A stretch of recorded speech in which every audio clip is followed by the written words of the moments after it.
Great, great. That final drive, take us through that third down play where you find a way to get open, and how'd you get open, and what was going on there? Me and Josh actually talked about this route week one, because there was a time last year when we were playing the Jets, the very first game of the season, where we ran this play and we weren't on the same page. He threw it and I wasn't ready. So we talked about it, and I was just it's really just getting in the middle and finding a window for him. And he knows exactly what I'm going to do, and I knew exactly what he wanted from me. So it's just all the talking that we've done off of the field helped us on that play. Yeah, definitely. I mean, what did you notice in Josh? Certainly things were getting away from you guys a little bit in the second half. He was getting pretty emotional on the field with a couple of penalties, but was right back and able to get it back and settle it down on that final drive. What did you see in him on the sideline and in the huddle as he was able to get it under control? I mean, I'm cool with that, man. The guy wants to win. He's got a lot of fire in him, and that spreads throughout the team. We feel that, and anytime you got a guy like that, you're gonna run through a wall for him. I mean, he's a dog, and you love that out of a quarterback, because there's not many quarterbacks like that. A lot of them shy away from the physicality of the game, and he does not. He's just a baller and a grinder. So we'll put everything on the line for him. I'll put my body on the line for him because I know he'll do the same. Thank you, Cole. Hey, Cole, Heather Prusak here from the CBS station here in Buffalo. What did you see from Tyler Croft and, everything that he's been through to come away with 2 touchdowns and then the game-winning touchdown there? Yeah, that aspect of it got me really, really emotional. He's had a rough, he's kind of had a rough go these first 2 years. It didn't really go how he expected it to, and had some tough injuries. And Dawson Knox has been an absolute animal for us as well. So, things really haven't gone his way a lot. And, for him to battle back and have a game like that and then win it for us, I'm just super happy for him. And you talk about, how Josh was and his demeanor throughout the whole game when things weren't going well. Mitch said that, even when the Rams scored 29 points, things were still positive. There was a sense of urgency, but, things were still positive. From your perspective, just what was the whole kind of mentality and, feeling about the sideline, the whole team? Yeah, you never really know how a team's going to react in those moments right there, when we find out what we're really made of. Because that's tough, man. When you're up 28-3 and they battle back and they take the lead from you with not much time left, that can deflate a team. But these guys are all dogs and they don't shy away from that. And they're all competitive as hell, and they fight to the finish. And I'm just glad I'm here. This is only my second year in this organization, but the group of guys that they have brought in here, they've done a great job, and it's been awesome playing with them. Thanks, Cole.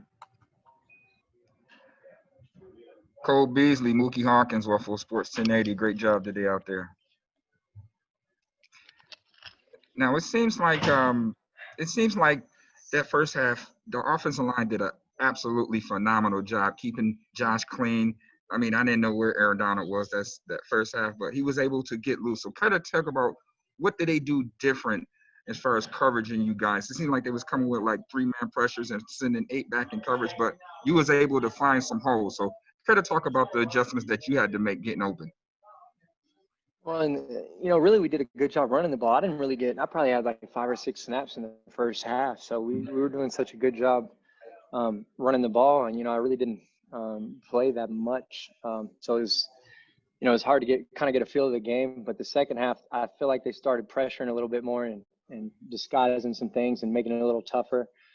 So when they started doing that, we just had to adjust and figure it out. And I'm glad we figured it out at the right time. I mean, it took the whole damn second half, unfortunately, but we finally got it together. But that's just this team. We have so many players that can do so many things, and I've been splitting a lot of time with 2 guys, but they're so dynamic and they add something different to our offense. So those guys got to get on the field too to bring a different dimension. And it's just it's a good job by Dayball of figuring out how to use everybody without making it too predictable. You know what I mean? That's a tough thing to do.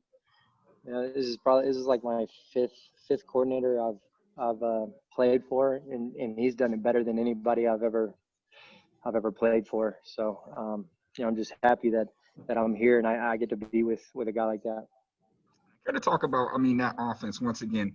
A lot of people can shine and thrive in this offense at any given moment. And you guys always play with your back against the wall. Seems like, you always play better with pressure. So what goes on in you guys' mind when it's pressure time? Nothing, man. We just know the guys that we have. There's not a doubt in my mind that we're not going to drive it down there. You know what I mean? So, or there's not a doubt in my mind that we are. I don't know. I don't even know what I'm saying right now, but you know what I mean.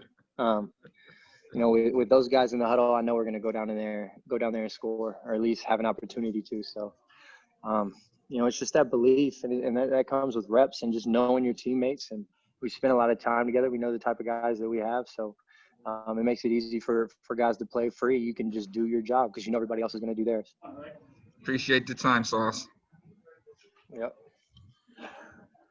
Hey, Cole. This is Jordan LaBarber with BuffaloBills.com. I heard you say it was emotional seeing Tyler Croft have the game he had. Mitch Morse kind of said something similar.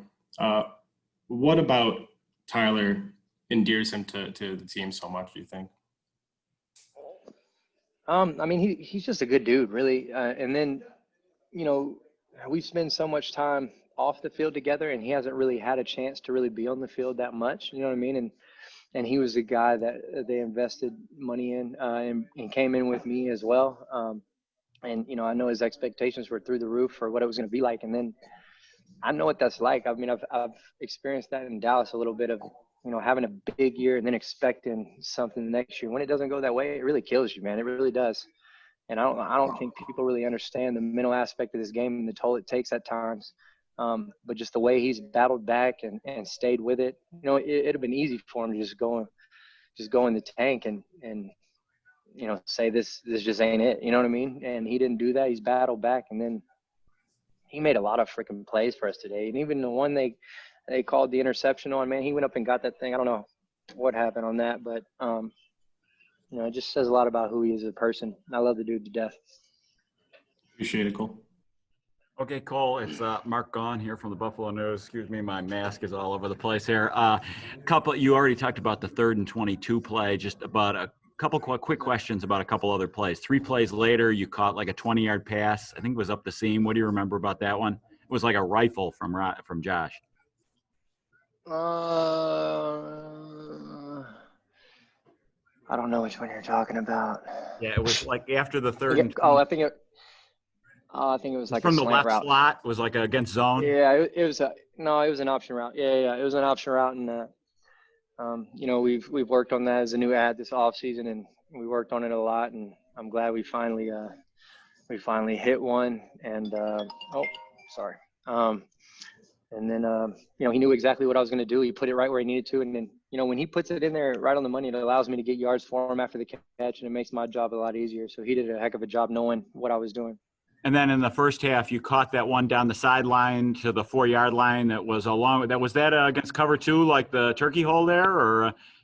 Yeah, I think it was quarters on that play, and but that one surprised the heck out of me. I should have scored on that one, but I'm glad we didn't. We ran a lot of time off the clock after that, but really, I should have scored. That was one of my not so great plays. You really found the hole, though. I mean, that was a good, Josh found the hole, put it right on the money. That was a dime. That's one of the best throws I've seen him make. And then lastly, it basically caught itself. Right. And then lastly, you watch some of the plays, the 3-level route to Gabe Davis down the side. I mean, just can you talk a little bit about the game plan attacking their zone and underneath coverage? It was rolling in the first half. We knew what they like to do, but there's a few coverages that they could have done. We didn't know if it was going to be a 2-high game or a single high game, so we had to fill them out a little bit. Then the second half they started bringing a little bit more pressure. It comes down to just timing and being where you're supposed to be at the right depth all the time when you start playing these teams with zones. And we didn't do a good job of that early. But we started to kind of find our own, come into our own at the end. So I'm glad we did.